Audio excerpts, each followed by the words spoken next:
Meu Deus. Mas será que foi. Será que.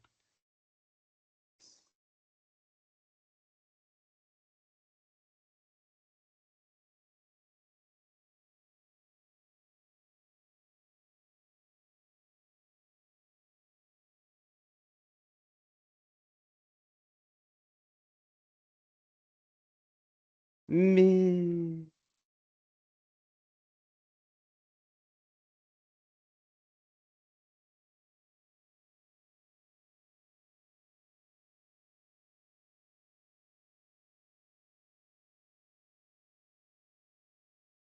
Impossível.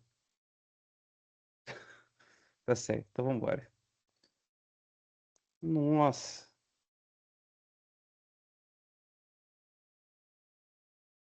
tá certo. Acabei de ser informado pelo Matheus aqui, certo? Que a aula toda que eu dei semana passada tava sem som. Olha que legal, né? Bacana. Então, expressão judicial é legal. Legal pra caramba. Tudo bem. De qualquer forma, a gente vai revisar tudo hoje, né? Então, beleza. Bom, vamos começar a aula já então, né? É, a ideia hoje é dar uma revisão geral, né, dos conteúdos que podem acabar caindo na sua prova, né? Da prova integrada, né? Que é o provão nosso da Unisal, né? É, o conteúdo vai ser tudo que vocês tiveram até agora. Então, eu imagino que o Chacon ainda não tenha terminado tudo de sentença ainda, né? E até porque eu também, honestamente, eu mesmo não conseguiria dar tudo no ritmo dele também, né? Eu tinha falado que nas últimas aulas que eu tava tentando ao máximo acompanhar o ritmo dele, né? Mas acho que a gente tá no bom caminho em relação às aulas. É, mas a ideia hoje, até porque eu acho que dificilmente ele vai cobrar uma coisa que seja sobre sentença para prova integrada, né? Eu duvido que nas escolhas das questões tenham seja algo sobre isso, porque é um conteúdo bem extenso e é o conteúdo final da matéria. Eu nem sei se ele chegou a terminar. Eu sei que ele estava começando, né, a falar sobre sentença. E a gente só deu. Quer dizer, isso aqui não vai valer, né? Porque eu dei a aula sobre a sentença que como não teve som, não adiantou de nada. Mas acho que a gente pode pular.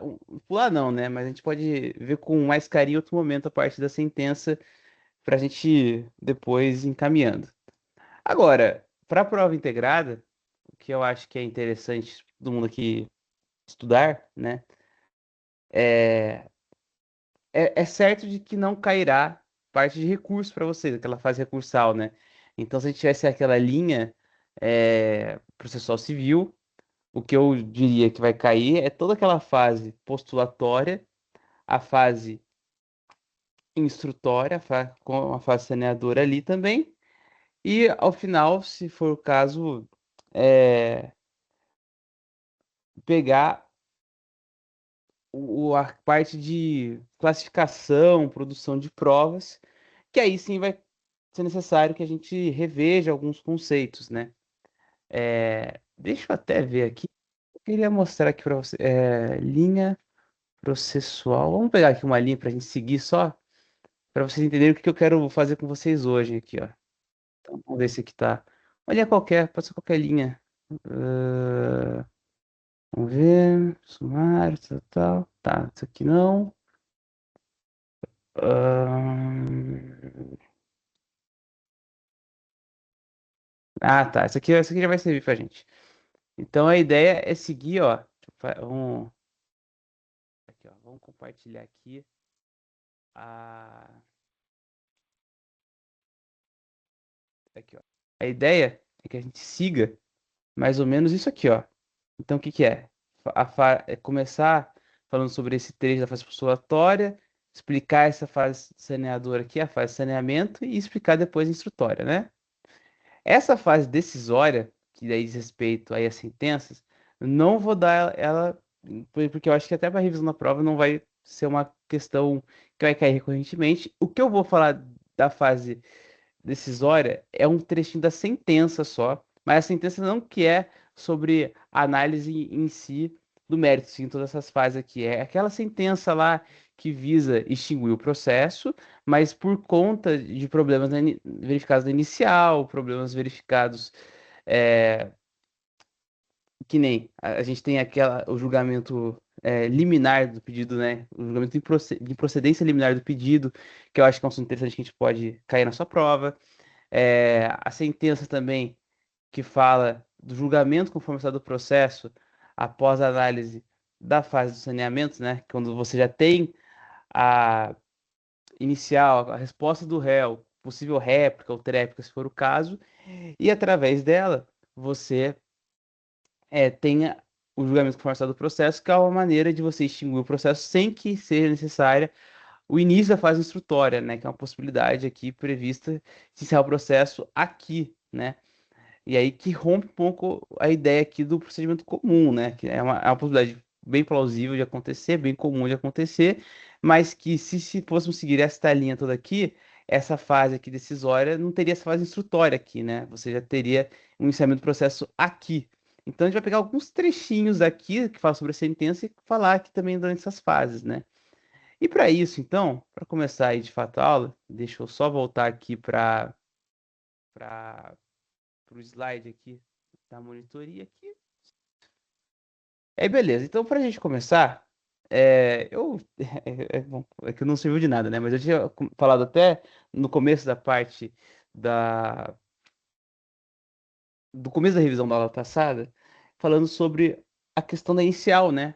Eu falei até que esses princípios aqui que regem o processo civil, é claro, você tem que ter ele na sua cabeça, porque, de fato, esses princípios são a base para a gente entender, né, os princípios constitucionais, para a gente entender é, boa parte do que é o direito processual civil, mas que são coisas também que já estão presentes em outros momentos da sua própria faculdade, né? Você tem a teoria geral do processo, que você já vê aqui, dignidade da pessoa humana, né? Na parte também até do direito internacional, direitos humanos, você vê bastante, por muitas vezes você vê esse princípio aparecendo na sua tela. Você também sabe também o princípio do contraditório da ampla defesa, em teoria, né? Deveria saber pelo menos, né?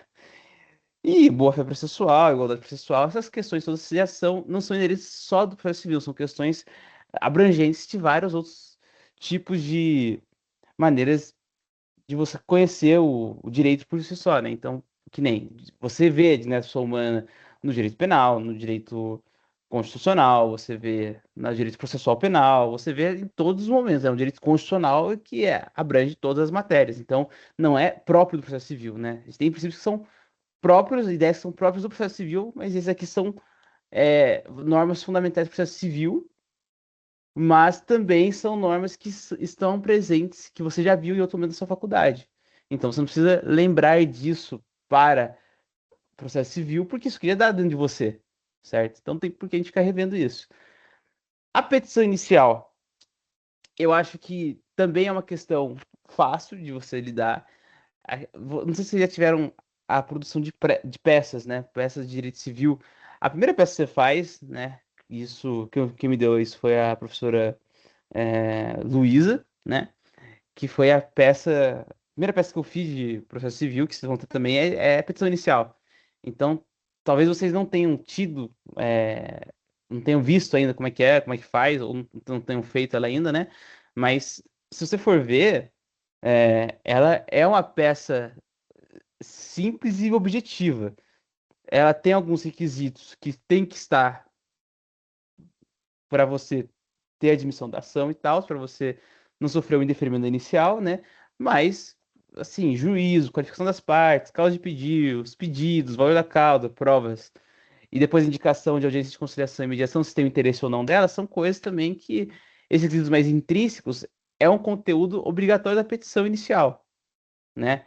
Qualquer ausência desses requisitos pode causar emenda inicial, e a emenda inicial, pelo artigo 321, a gente já viu também, que é uma maneira de indeferimento inicial. Que aí a gente vê aqui, né? Não pela inépcia, né? Mas aqui, ó. Se não atendida a adequação no prazo de 15 dias, se a sua petição inicial tiver algum requisito intrínseco ou extrínseco, que pode gerar a emenda dela. O prazo é de 15 dias. Se você não adequar a sua peça dentro desse prazo, o processo ele vai ser julgado extinto, sem resolução do mérito, e através disso você vai ter o fim do processo. Mas existe a possibilidade de você ajuizar essa novamente, ou, se for o caso, apresentar o recurso cabível. Esse tipo de indeferimento, o indeferimento inicial, ele é uma sentença. Então, a sentença que vai extinguir o processo por conta do não atendimento aos requisitos intrínsecos e extrínsecos, o recurso cabível à sentença, e aí já entrando um pouquinho na parte que a gente iria entrar também da sentença por si só, a gente sabe que a sentença, ela só pode, só pode, assim, na primeira instância, o recurso que vai utilizar contra a sentença é a apelação. A regra é essa, o recurso cabível à sentença é a apelação. Tem advogados que tentam de outras maneiras, né, para não apelar, porque a apelação ela leva a um grau superior. Às vezes até tentam, é muito comum isso até, tenta embargar e apresentar embargos de declaração contra a sentença, alegando obscuridade e tal, para falar sobre o mérito, mas assim, a grande realidade é que o recurso certo é a apelação. A gente não vai entrar no mérito do como é feita a apelação, dos requisitos que elas têm, dos efeitos que ela causam para o processo, porque não vem ao caso. Aliás, se inclusive cair na sua prova alguma coisa relacionada aos efeitos da apelação ou a maneira, quais os requisitos que tem de admissibilidade, né? Se falar sobre preparo, cabimento, qualquer coisa que esteja nesse sentido, não deveria cair na sua prova. Isso é matéria de Direito Processual Civil 2, matéria que vocês vão ver no outro semestre. Então, o que é importante aqui nesse momento? Entender que a sentença, o recurso cabível a ela é a apelação, isso pode estar na sua prova, então o que pode acontecer? Vai ter uma questão lá que indeferiu o inicial. O que vai acontecer com o processo? Bom, se verificado o indeferimento inicial, então vamos até deixar mais complexa a questão. Tá lá, escrito assim: o cara tinha o prazo de 15 dias para arrumar o valor da causa. Ele não arrumou. Aí você vai lá, o juiz foi até bonzinho, deu mais 15 dias ainda, porque ele pode prorrogar esse prazo. Mais 15 dias. Ele não modificou o valor da causa, ele não colocou nenhum valor à causa. O que vai acontecer com esse processo? Esse processo ele será julgado extinto, sem resolução do mérito e ponto. Aí digamos que a questão queira falar o seguinte: o juiz foi lá e indeferiu a inicial. O que a parte pode fazer? São dois caminhos. Pode apresentar o recurso. Qual é o recurso? Apelação. Ou ela pode ajuizar novamente a ação, salvo analisado o possível caso de prescrição e decadência. Decadência, você está falando ali sobre a perda do direito de você entrar judicialmente para tentar ver esse direito, e a prescrição é o direito de você, por exemplo, no caso da apelação, né? Então você vai lá e você perde o prazo para apelar. Você sofreu a prescrição nesse caso, aí já está dentro da forma, né, por assim dizer. Mas isso também não, isso também o que importa é analisar a prescrição de decadência, poderá ajuizar a inovação ou apresentar o recurso cabível, que é a apelação. Beleza. Basicamente é isso, né? Agora, isso a gente está falando da parte da inicial e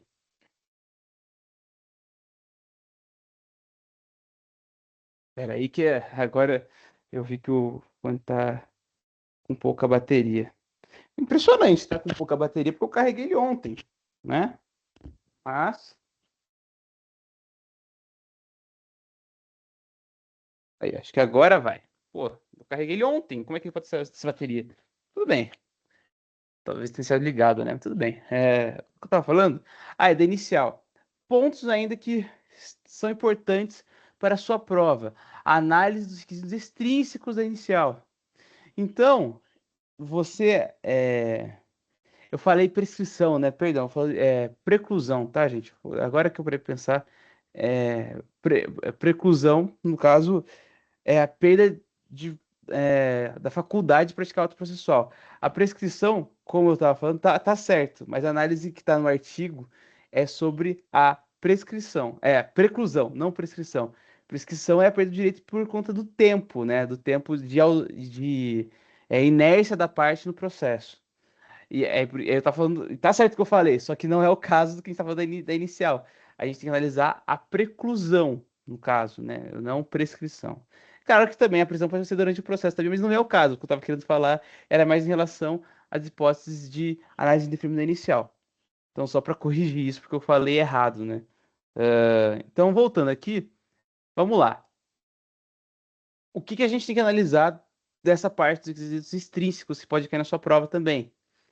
A gente viu que até na parte de produção de provas, que pode acontecer durante o processo, é requerimento das partes, né? Então, às vezes, você pode pedir uma perícia, você pode pedir para o juízo a oitiva de testemunhas, depoimento pessoal, você pode pedir uma série de coisas do processo, mas é fato de que existem documentos que, para você formular a sua petição inicial, eles são essenciais, eles são indispensáveis e necessários para que se possa ter a propositura da demanda.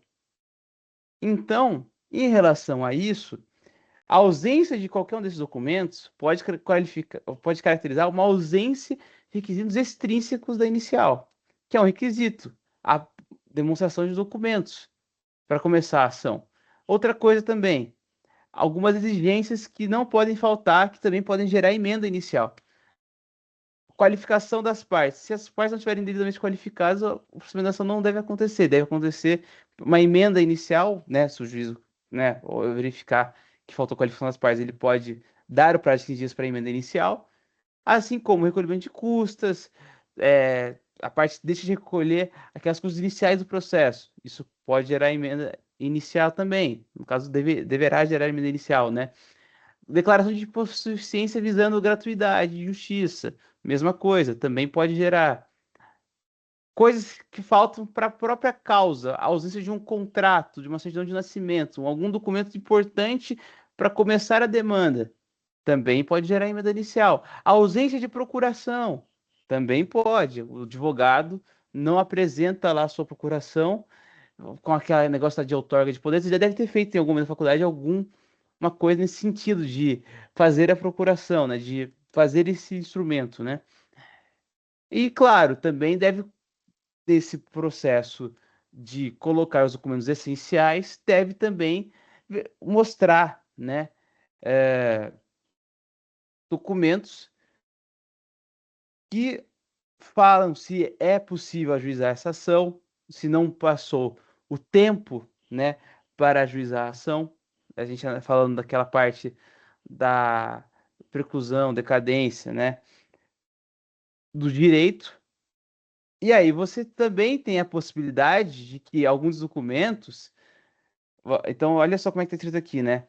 Quando documentos comprobatórios ao autor, comprobatórios ao autor deve juntar os documentos com petição inicial, salvo se traz documentos novos, que aí vai pedir a produção de provas, ou até ele vai ter esse documento, só que ele não vai ter tido acesso no momento da propositura da ação, ou caso ele seja sua posse. A gente até viu na aula retrasada, eu acho que essa vocês ouviram, né?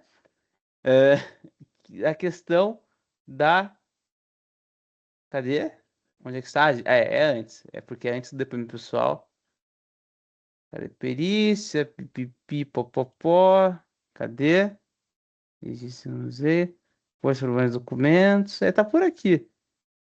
Que é a requisição judicial de provas, tá, gente? Isso eu tô querendo. É... Ver da exibição, tal, tal. Aí, ó. Aqui, ó. Requisição judicial da exibição do documento ou coisa. Então, isso pode acontecer durante o processo também. Então, resumidamente, essas hipóteses que eu falei de emenda, indeferimento da inicial, na verdade, indeferimento da inicial faltou falar, eu vou falar agora então. Essas questões dos requisitos que podem gerar indeferimento da inicial, a partir do artigo 321, certo? Porque E está bem escrito no artigo, se não tiver a adequação da inicial no prazo de 15 dias, a pena é indeferimento da inicial. É possível admitir novo prazo a critério do juiz, o juiz pode oferecer mais prazo, mas passados 15 dias já pode acontecer o indeferimento. Agora, tirando o artigo 321, quais são as outras hipóteses de indeferimento inicial? Que essas estão escritas expressamente no nosso código. O artigo 330 deixa claro para a gente quais são essas hipóteses. A petição inicial será indeferida quando ela for inepta, e aí nós vamos ver quais são os casos de inepta, já falo para vocês. Trazem relação a o pedido, basicamente fala sobre o pedido, né, da formulação da sua inicial. Quando a parte for manifestamente ilegítima, quando não tiver o direito, quando o autor carecer de interesse processual e quando não for atendidas as prescrições do artigo 106, que fala em relação à procuração do advogado, algumas coisas daqui a gente vê até na parte ali dos requisitos extrínsecos ali, que também não é tão relevante assim, porque nós queremos ver o 321, que foi o que eu falei. Não aceita, não adequando não adequando a inicial e passado o prazo de emendá-la, a pena é de indeferimento. Muito bem. Aí agora, o que é interessante para a gente. Oi, eu tô em aula. Eu tô em aula. Tá bom? Beleza. Meu pai aqui dando oi, que acabou de chegar do serviço. Mas tudo bem. Voltando aqui, né? Quando a gente fala sobre a inépcia inicial, é, e acho até que vale a pena a gente só mencionar aqui para não ficar nenhuma dúvida, né? O autor que tem interesse processual diz respeito a questão do meio judicial ser o meio necessário para acontecer a ação. Se houver alguma forma de a ação não sendo necessária uma ação judicial para que haja resolução do conflito, aí entra essa hipótese, o autor carecer de interesse processual, porque a via judicial ela deve ser um meio utilizado para que você tenha um litígio, um conflito muito é, que seja muito necessário que seja feito de maneira judicial. Verificada a possibilidade do litígio ser resolvido de outra forma, sem necessidade do meio jurídico, é possível que haja indeferimento inicial. Agora, pela inépcia, é que a gente já vê alguns casos aqui que até o próprio artigo já nos exemplifica, né? Já deixa explícito quais são as hipóteses, né? Então, a aflição inicial será considerada inepta quando lhe faltar pedido ou causa de pedir. Então, já vemos aqui, e aqui a gente vai ver todos aqui em relação aos pedidos. O pedido for indeterminado, salvo as hipóteses em que se permite o pedido genérico. Vocês devem lembrar disso aqui do pedido genérico. Existe alguns tipos de ação que você não consegue, por exemplo, atribuir o valor à causa. E você tem que fazer abrir um incidente de liquidação de sentença para atribuir um valor a aquele direito. Nesses casos, é possível o pedido ser indeterminado. Por isso por isso tem essa ressalva. Mas via de regra, se o pedido ele não for um pedido certo, a gente até vê aqui, né, na parte de pedidos especificações, se não for certo, individualizado, determinado, claro e coerente, isso aqui tudo pode gerar inépcia inicial. Da narração dos fatos decorre logicamente a conclusão. O cara narra um fato e traz na sua parte de pedidos ou a conclusão da própria narrativa dos fatos não gera o direito, né? Então, isso também é causa de inépcia inicial. E, por fim, quando tiver pedidos incompatíveis entre si. Esses pedidos incompatíveis entre si é você, por exemplo, você pede uma coisa na sua petição inicial e você pede outra que é conflituosa com aquela. Não sendo hipótese, claro, e aqui a gente já entra aqui ó, na parte da acumulação de pedidos, ser uma acumulação subsidiária imprópria, quando ou alternativa, não é haver mais de um pedido, até porque o pedido pode ser simples ou sucessivo. A questão dentro da acumulação dos pedidos, ele não é um pedido que alternativo, que é o que é. Você tem uma o autor ele vai lá e coloca dois pedidos, ó, ou esse ou aquele. O juiz ele vai lá e no que ele acolher um, ele já não acolhe o outro, mas que já é satisfatório para o autor. E o subsidiário impróprio acontece quando o autor apresenta vários pedidos em ordem de preferência e se o primeiro for analisado e for o juiz falar, ok, beleza, o, a análise do pedido secundário só vai acontecer se esse primeiro tiver sido rejeitado. Essa acumulação subsidiária imprópria que nós temos. E isso não, isso aqui tudo é possível. Quando ele fala aqui dos pedidos incompatíveis entre si, é você pedir uma coisa muito discrepante uma da outra, uma coisa que seja conflituosa em teoria. Então, essas são as causas de inépcia da inicial. Esse de faltar pedido ou causa de pedir é, de certa forma, parecido com o carecer de interesse processual do problema de defesa inicial, só que tem uma diferença. Qual seja, nós vimos aqui que é o meio, né? O meio aqui, ser o meio jurídico, o meio judicial, ele não é o melhor meio. O conflito ele pode ser resolvido de outra forma. Em relação à inépcia da inicial pelo inciso 1, qual que é a grande questão?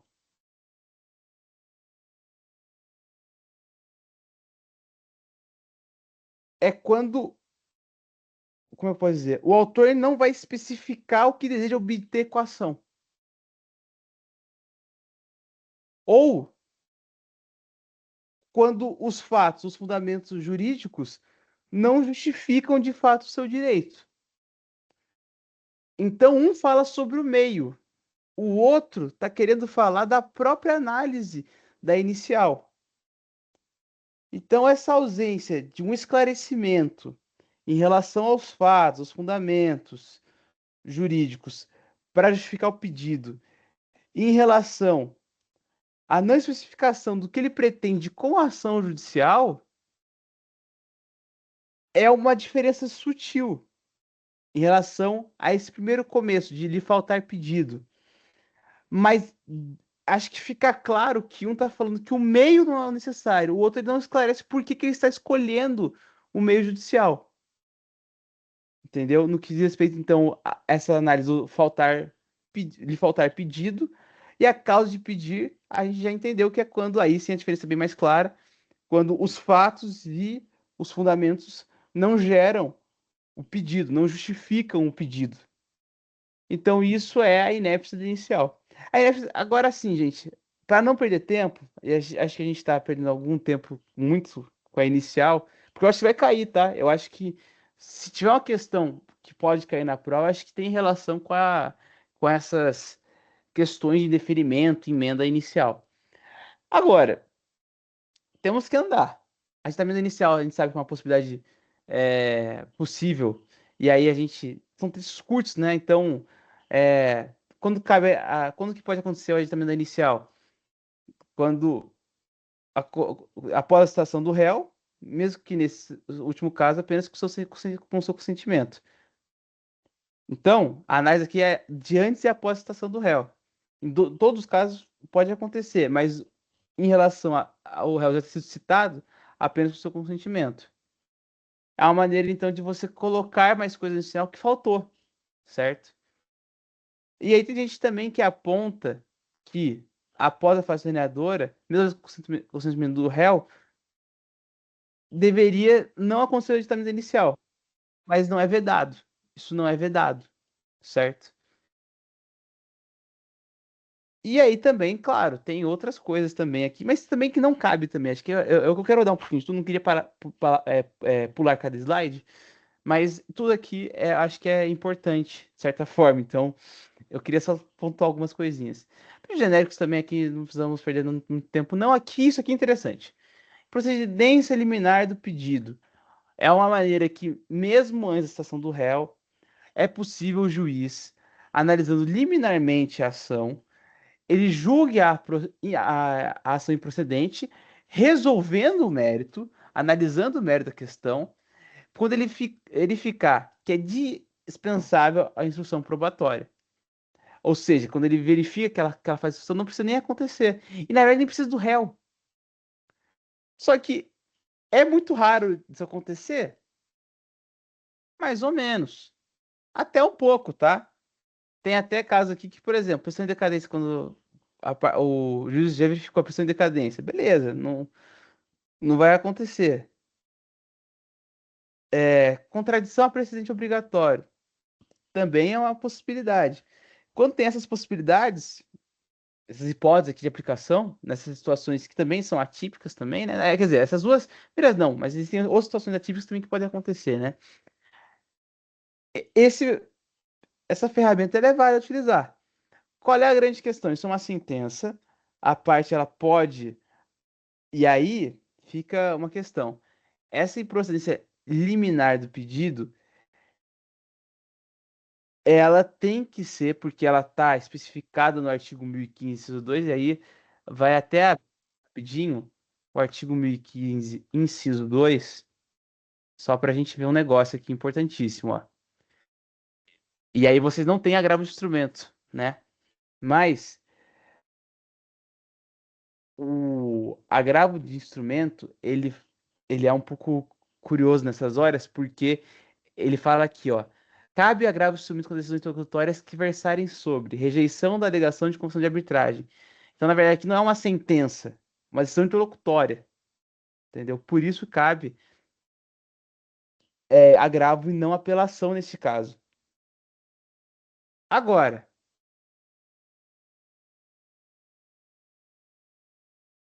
é uma sentença. Então, cabe apelação também? Cabe. Os dois meios de recurso aqui, mesmo sendo uma sentença, são cabíveis. Porque o agravo do 1015, inciso 2, quando fala sobre essa questão, ele é bem amplo. Então, é possível? É possível o agravo. Está uma previsão expressa em lei. Mas por se tratar de uma sentença também, pode caber apelação. Em ambos os casos, o réu ele tem que estar ciente do que foi feito. Então, ele tem que estar ciente da decisão. Se for agravo, que daí a parte encaminha para o tribunal, ou quando é uma questão de apelação, quando a parte vai pedir para o juiz de primeira instância encaminhar os autos à segunda instância, essas possibilidades, em todas elas, o réu tem que ter ciência da decisão. Certo? Então, beleza. Citação. Então, a gente já tem um entendimento aqui de como é que acontece a citação, a convocação do réu para ingressar na ação, quando o autor já vai lá, a inicial já passou, e você já verificou que não vai haver audiência de conciliação ou mediação, quando a parte autora já fala que, por exemplo, é que na verdade, desculpa, eu vou contar isso aqui rapidinho. Essa questão expressa no nosso Código Civil, Código Processual Civil, ela é uma previsão tanto quanto fraca. Por que isso? Está lá escrito que a parte autora ambas as partes têm que concordar com a não realização da audiência de conciliação para que ela para que ela aconteça, né? Para que ela não aconteça no caso, né? Se ambos falarem que não, se uma parte já falar que sim, ou seja, a audiência de conciliação tem que acontecer. Só que o juiz ele pode identificar que se o autor já não quer e se a causa é de um valor muito discrepante, ele pode não fazer essa audiência de conciliação. Muitas vezes é o que acontece, tá? Muitas vezes não tem essa audiência de conciliação. Às vezes eu falo até errado, porque onde eu trabalhei, essa regra era seguida com muita frequência. É uma coisa de cada cartório. É uma coisa. E não é gera nulidade processual nenhuma, até porque você pode pedir em outro momento a audiência de conciliação. A parte pode insistir também, então assim, tem vários caminhos para isso. A grande questão que me confunde um pouco, porque às vezes eu falo uma coisa que é errada, porque, na verdade, o réu é convocado para integrar o processo, mas não prestar contestação. A contestação do réu vai acontecer no prazo de 15 dias a partir do comparecimento dele na audiência de conciliação. E se ele não for? Isso foi uma questão que caiu na OAB, inclusive. Talvez até caia na sua prova, por que não? Se ele não for, então vamos lá. A parte tem ciência do processo e ela vai lá e apresenta e manifesta ali na hora, né? Ó, através de uma petição e tal, você fala assim, ó, não tem interesse na audiência de conciliação e pretende apresentar a contestação dentro do prazo legal. O prazo de 15 dias, nesse caso, ele é contado a partir dessa peça que ela apresentou. Isso que era uma questão da OAB, inclusive, tive dificuldades para responder, ela acertei a questão, mas assim, eu tive dificuldades por conta disso. Porque na nossa cabeça é meio que assim, ah, e quem vai trabalhar em cartório, se for em Taubaté, principalmente, porque é onde eu trabalhei, isso vai acontecer, tá? A carta voltou, o mandado foi cumprido pelo oficial de justiça, já apresenta para 15 dias. Em teoria, não. Em teoria, primeiro vai ter audiência de conciliação e mediação se uma das partes apenas já falar que quer a realização da audiência. Beleza? O prazo, então, para a resposta ali é de 15 dias, né? E aqui tá. É, dos efeitos da citação, né? Você tem a interrupção do prazo de prescrição, pelo despacho de coordenada da citação, você tem a materialização da litispendência, um efeito preclusivo, né? Então, também a Constituição imora, né? A citação coloca oficialmente devedor de mora, né? São questões aqui que acho que para a prova dificilmente vai cair, tá? Até isso que acho difícil cair, apesar de sim, eu acho legalzinho saber isso aqui, não acho que vai cair na sua prova. Muito menos isso. Aqui, ó. Aqui é o que eu falei, ó. Mas o verdadeiro passivo o resultado por intimado para audiência, garantida a notificação por pelo menos 20 dias de antecedência. Aí, beleza. Ó. Ah, acho que eu nem coloquei aqui, eu acho, então. Nossa, acho que eu nem coloquei. Mas fica aí o que eu falei, então, não tem problema. A questão e aqui, uma coisa que é importante aqui. Digamos que dê acordo. O juiz homologue o acordo dessa audiência de conciliação. Essa autocomposição, ela extingue o processo com resolução do mérito. Artigo 487, 3, que aí a gente acho que vai acabar revendo na parte da sentença também. A análise aqui, apesar do acordo feito, mas o cara ainda tinha o direito, a parte ré só quis não ter tanta dor de cabeça, resolveu pagar, mas ela não conseguiu pagar e agora ela quer falar que, não, mas ele não tem o direito mesmo, não é o caso. Aqui, essa homologação de acordo, ela extingue o processo com resolução do mérito. Não vai existir mais o mérito depois disso. Se não houver acordo, prazo de resposta do réu começa a partir da data de audiência. Então, eu falei dois casos, né? Um que é o caso em que a parte vai lá, o réu, ele já fala que não tem interesse e fala que vai apresentar a contestação dentro do prazo legal. E aqui você vê que o réu foi até a audiência, ele tentou fazer o acordo, não houve acordo, e aí sim começa o prazo para a resposta do réu. Se o réu não comparecer nessa audiência, aí aqui também é uma ressalva aqui do que eu falei, né? Do que a gente segue muito em cartório, que é, tem essa hipótese também do tipo de direito em disputa não permitir acordo, mas também tem uma outra previsão de verificar que a conciliação ela é impossível. Aqui a gente também já falou do interesse da audiência, né? Ambas partes têm que expressar de maneira formal os interesses na audiência. Deve ficar a impugnação, a primeira petição, quando a gente... Então aqui a primeira petição e a partir daqui começa a contagem aqui dos 15 dias. E coisa importante, a parte foi citada, ela vai ter que entrar. A parte foi citada no processo e ela foi lá, não falou que não tem interesse, não falou nem nada, teve audiência, a parte não compareceu. Pode gerar sanção, pode gerar multa por ser ato atentatório à dignidade da justiça. Esse comportamento justificado, então, portanto, ele acarreta multas, sanções para a parte que acabar não comparecendo, certo? Então, muito bem. Isso pode ser tanto o autor como o réu, tá? Enfim, voltando aí para a questão, nós temos que agilizar um pouquinho agora. Aí, outra coisa importante também, as partes devem estar compradas por advogados e defensores públicos e podem se fazer apresentar por procuração por específicos para negociar e transigir. Ou seja, a parte pode vir aqui, fazer que nem o direito do trabalho. Ah, como é que é mesmo lá o princípio? Jus postulante? Ela pode postular ali sozinha, sem advogado nem nada? Não. Tem que haver advogado, ou se for o caso, defensor público, para que possa ser realizada a audiência, certo? Ela não pode fazer que nem o direito do trabalho, que você tem a prerrogativa de poder, sozinho, sem conhecimento jurídico, estar na audiência lá, aquela audiência una, né, que fala, e aí, através dela, você defender o seu direito sozinho. Gente, isso aqui vai cair na sua prova, na minha visão. Se cair direito processual civil, aliás, uma coisa que eu descobri, né? Não descobri não, né? Todo mundo sabe disso, né? É evidente que nem todas as questões da prova integrada é, vão ser de... é, por exemplo, vocês tiveram uma matéria lá que é a introdução à faculdade lá, que fala sobre questão da Unisal, questão... tinha um nome lá, mas eu esqueci, que a introdução à Unisal, esses conteúdos não vão cair, né?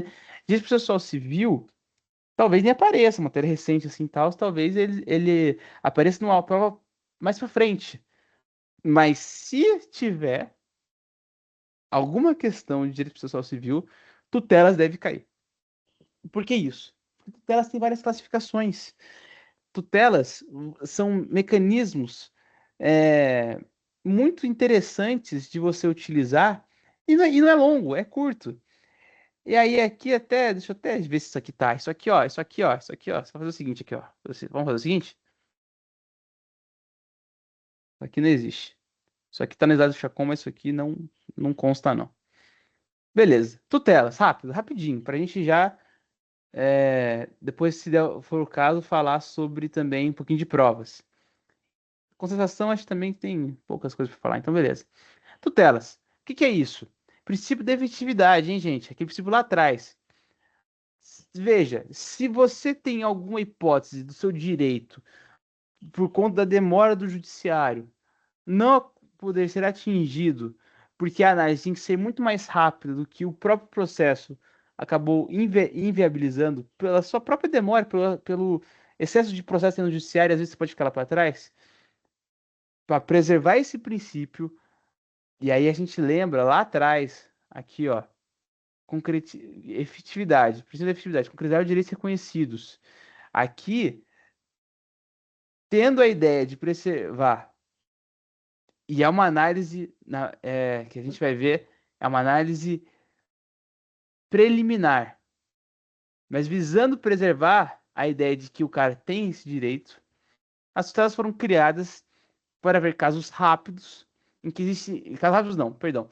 Casos em que a resposta jurisdicional tem que ser rápida, quando há urgência ou evidência clara de direitos, certo? O que ocorre?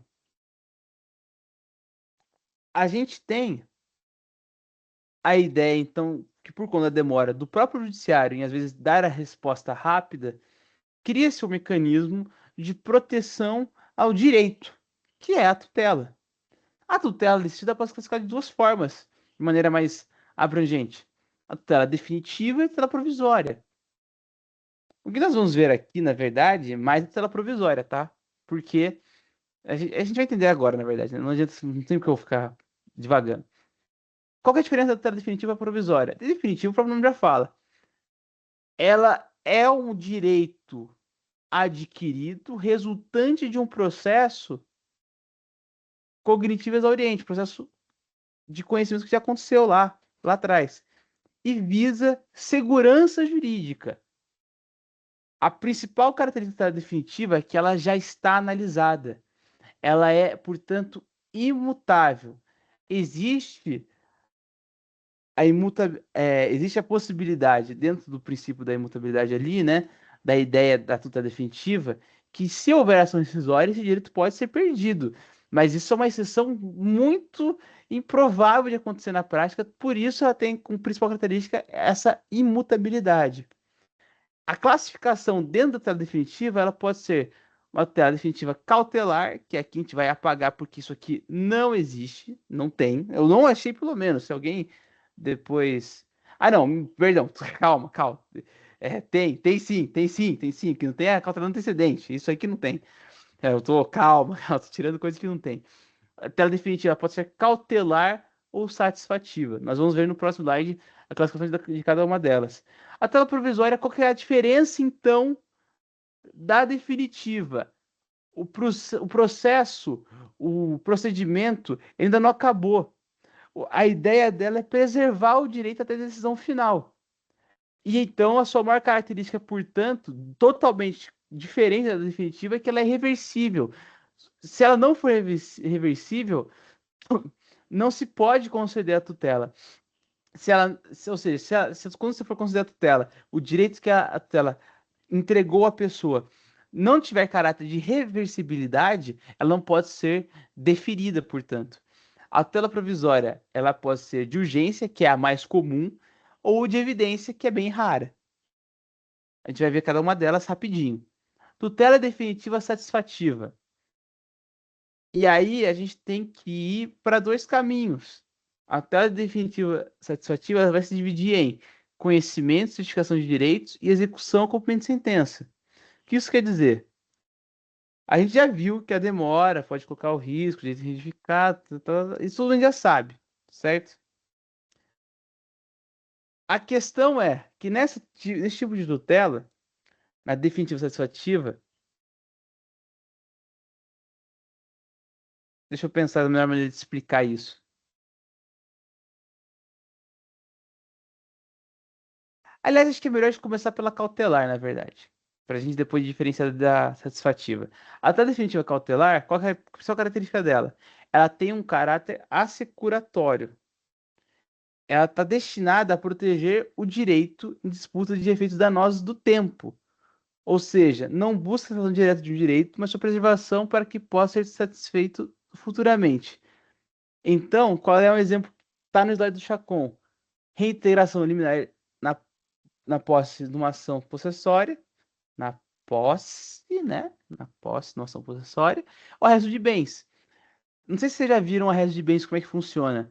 Existe uma prerrogativa dentro da parte da execução do documento de sentença. Você já tem o direito adquirido lá, e você começa a querer ganhar o dinheiro. O arresto de bens é uma medida que, quando você não citou o réu ainda, você pode bloquear alguns bens, mesmo sem a citação. Por que que isso acontece? Quer dizer que o cara não vai saber que os bens foram bloqueados? Não. Você vai bloquear os bens primeiro, vai ficar bloqueado, não seja dinheiro, vai ficar bloqueado em conta judicial.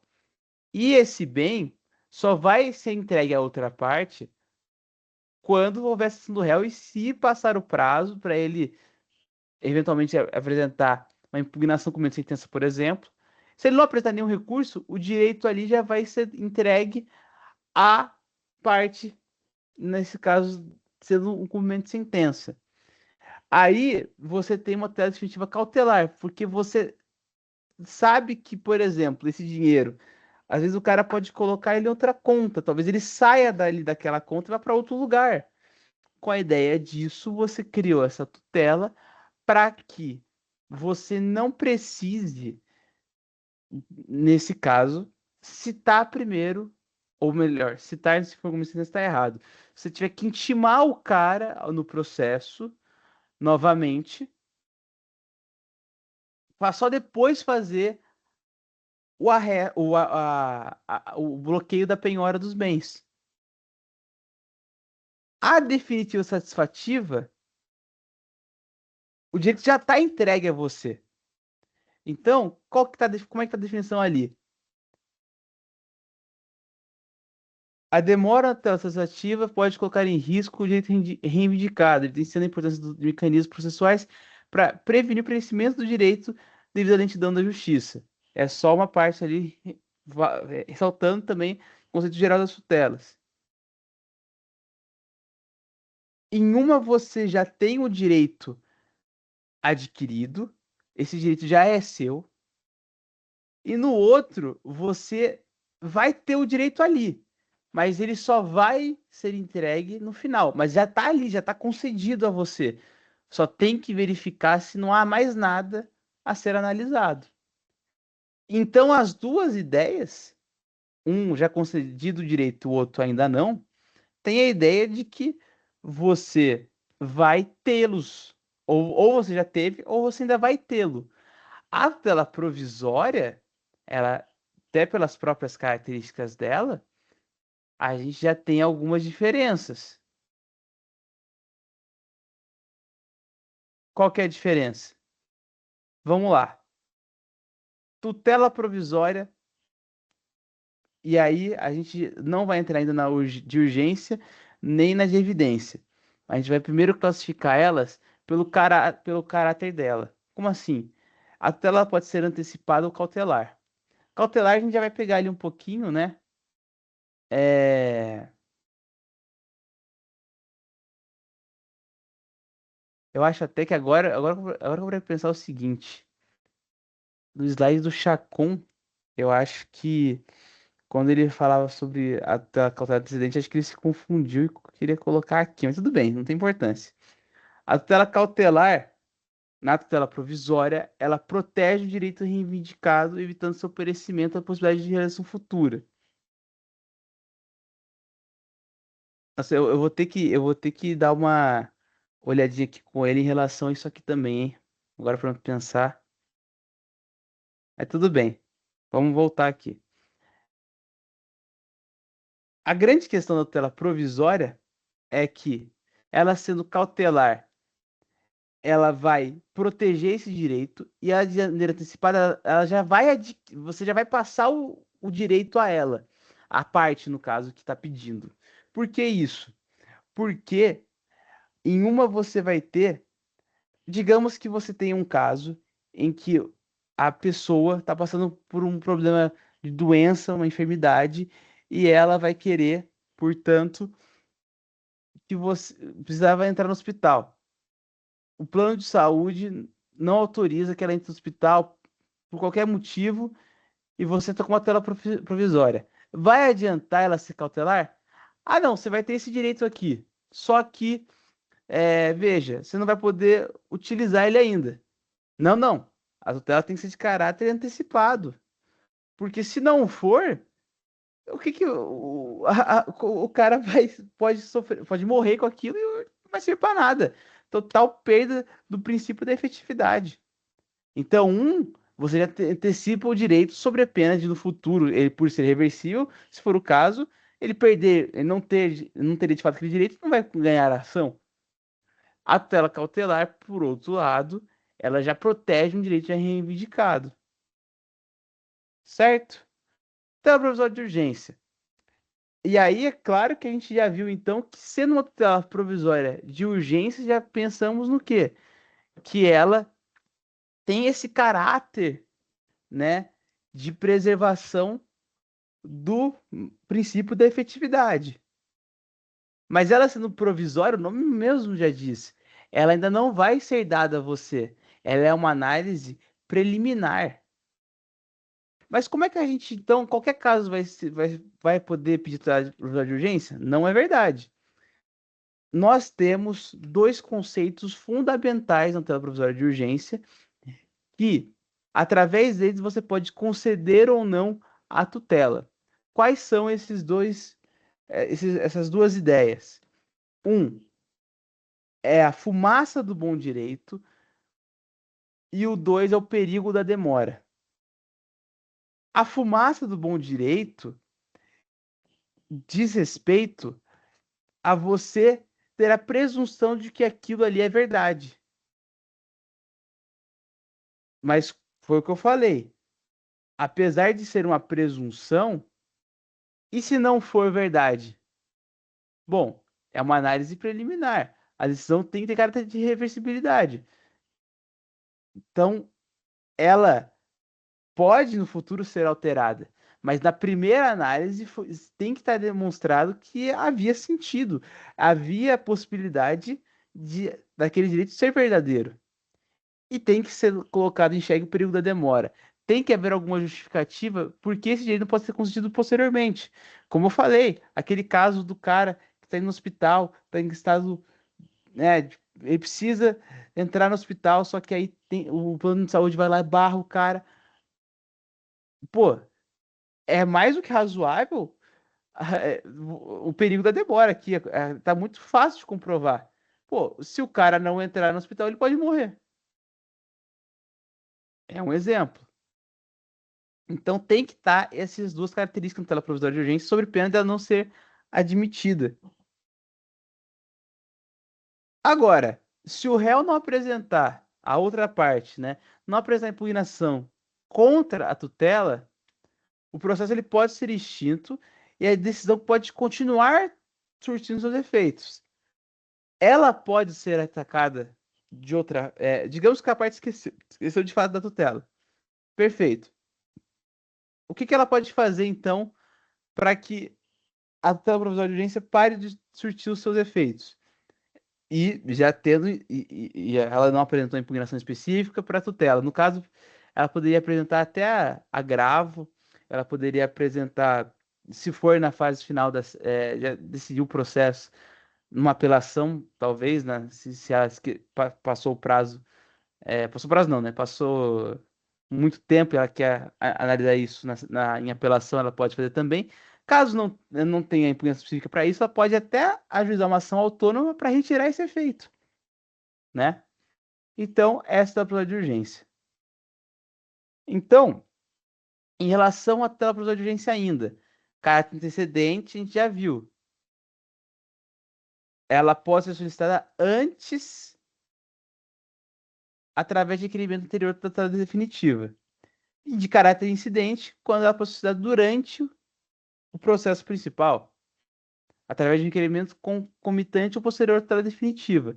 A tela definitiva a gente já seria o caso dela ter o direito já entregue, né? Então a gente analisa a partir do momento que ela vai ser. Quando a tutela, no caso, o direito já vai ser sido entregue, né? Então é isso. A tutela de evidência, e aí aqui também fala na análise do juiz quando ele pode ou não, ele vai ter que seguir aquelas mesmas ideias, né? Da modificação da decisão e tudo mais, né? Isso aí é meio lógico. Eu queria terminar para a aula de hoje a tela de evidência, novamente. A tela de evidência, ela é um mecanismo muito pouco utilizado, mas é uma possibilidade que se tem de, visando agilizar o processo, é possível que, mesmo que não tenha urgência, só meramente as provas e as alegações do fato, e pela existência robusta de provas, as alegações elas são tão verdadeiras, elas são tão fortes, que a outra parte sequer precisa falar no processo. É uma análise ainda preliminar, mas que, pela sua, pela sua tamanha força, você pede essa tutela para que, já sabendo que o direito ele é tão evidente, que você já possa adquiri-lo antes. É uma tutela provisória porque a análise ainda é preliminar. Pode acontecer ainda de que tenha, mesmo com essa robustidade toda de provas, que as alegações ainda não sejam todas verdadeiras. Por isso, uma análise preliminar. A parte ainda tem o direito de contestar, se não for o caso. É uma tutela rara porque é muito difícil você não. Até porque ela não tem um perigo eminente, né? Não tem um caráter de urgência. É muito improvável que o juiz não queira ouvir sequer outra parte e dá certo que toda decisão a parte pode se manifestar pela defesa contraditória, pela defesa contraditória, garantia constitucional, é verdade, mas poxa, você somente pela fala do autor e pelas alegações que ele apresentou junto com as provas já conceder a tutela, é muito difícil para o juiz, e há uma previsão até de que os próprios advogados muito raramente ou nunca usam, né? Ela não precisa da prévia auditiva da parte contrária, justamente por ser muito evidente o direito. E essas questões, elas têm que ter um fundamento muito forte jurídico, ou seja, dentre os requisitos para a concessão da TPE, né, você tem que ter, junto com a matéria em questão, um alinhamento com a jurisprudência repetitiva ou súmula vinculante que demonstre a solidez do direito reivindicado. Tem outras possibilidades de conceder tutela de evidência. São O que importa aqui, galera, vamos falar a verdade, é a tutela provisória de urgência. As outras são tutelas que já foram concedidas, ou que o direito é muito claro, mas são possibilidades. Uma é uma questão mais conceitual, a outra é uma questão muito difícil de ser entregue. É muito difícil que na prática você veja essa tutela de evidência. Então, qual que é a questão que eu posso vislumbrar para prova para vocês? Ah, a tutela provisória de urgência, né? Tá bom. Que é, como que eu vou usar ela? Bom, tem que ter, é, verificar o perigo da demora e a fumaça do bom direito. Ah, legal. Então tem um caso lá que, poxa, tá lá as alternativas A, B, C, D. Isso é questão que caiu na OAB, na prova de 2024, se não me engano. Não, 2023 a prova 2023. Tá lá a questão. Pô, a parte com receio de que não possa ter o direito, precisa do direito o mais rapidamente possível, que era no caso, lembrei até, era um cadastro irregular, no que seria no Serasa, né, por assim dizer, ou seja, no cadastro de malpagadores. E ela necessitava urgentemente que isso não fosse retirado para que ela pudesse, é, continuar é, com seu trabalho que tinha a ver com verificação na Bolsa de Valores e afins. Aí tava lá, opção A, tutela provisória de evidência, tendo em vista que o direito evidenciado é claro, não sei o quê. Isso não. Ele quer urgência, ele quer rápido, ele quer que o direito seja adquirido rapidamente. Não é o melhor caminho. Tutela de evidência, não é isso.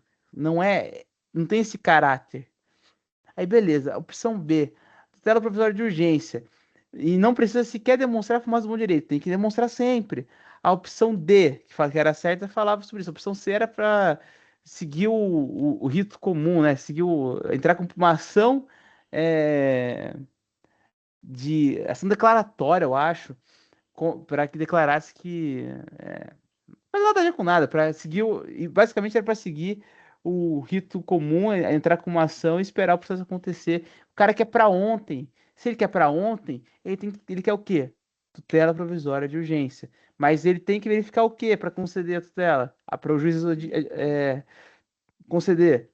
Ele tem que ter fumaça do bom direito e o perigo da demora. Certo? Gente, estudem tutelas. Tutela provisória de urgência com muito carinho. Muito mais carinho do que talvez as outras, certo? Ficou um pouco confuso, eu reconheço essa parte da tutela definitiva. É porque, deixa eu só até, eu vou para vocês o seguinte. Eu tive muita dificuldade em explicar a parte ali da tutela, porque tem um trecho do Chacon, numa questão que eu até cancelei ali, vocês viram até que eu apaguei na hora, acho que tivesse até tirado. Essa tutela definitiva cautelar antecedente, que era uma questão que estava na unidade dele, não existe. A tela definitiva cautelar existe de fato, né? Na verdade, mentira. A tela definitiva cautelar também não existe, melhor dizendo. O que existe é a tela definitiva satisfativa, entendeu? A cautelar, ela é uma característica até onde eu tinha ciência da tela provisória, certo? Só que assim, existe um receio porque o Chacon, ele é um cara muito mais qualificado do que eu e tal, e eu tô usando os dados dele, talvez eu tenha dado errado, entendeu? Mas assim, até para não entrar tanto no mérito, a tela definitiva que existe na minha cabeça é satisfativa, certo? A cautelar é uma característica, isso aqui é uma característica da tela provisória. Então, eu vou perguntar para ele depois, para ver o que é, como explicar melhor isso aqui, mas por isso que eu falei, tela provisória de urgência, analisem bem ela e a tela de evidência, tá certo? Eu vou até tirar isso aqui, ó, tá vendo? Que a parte do arresto aqui, eu tenho quase certeza disso. Isso aqui, a parte do arresto e tal, é uma característica disso aqui, ó. Da cautelar aqui, da provisória aqui, não aqui, né? Então eu vou apagar isso aqui e fiquem apenas com esse trecho da definição administrativa, tá bom, gente? Olha, espero ter sido útil para vocês. É, Então vejam isso, a característica das provisórias na parte dela estar antecipada, cautelar, a classificação delas, data provisória de urgência, verifiquem cada questão sobre a fumaça do mão direito, o período da demora. E olhe um pouquinho de provisória de evidência, mas é difícil cair. Acho que, inclusive, a questão que vai cair, eu acho que vai envolver várias questões do tipo, qual o melhor caminho para adquirir esse direito? Aí vai estar lá, talvez, petição inicial, contestação, e talvez seja a resposta certa, talvez seja essa. Tá bom, gente? Não deu tempo de falar do resto, o resto eu tinha falado na outra aula, só que temos um problema técnico, né? Então, essa parte documental eu não vou conseguir dar hoje, mas, assim, nas outras aulas estão lá. Tudo que você pode ver para a prova integrada. Faça ela com calma, tranquilidade. É uma prova que ela é uma prova como qualquer outra, certo? Uma prova como qualquer outra. Claro, ela exige às vezes um pouco mais de cuidado, cautela, porque são várias questões, mas pelo menos é tudo questão alternativa, certo? Então, boa sorte mesmo. Eu vou ficando por aqui. Qualquer coisa, só gritar, gritem. Eu sou sempre à disposição. Então, é isso, gente. Obrigado pela paciência, pela atenção. Eu vou ficando por aqui. Muito obrigado.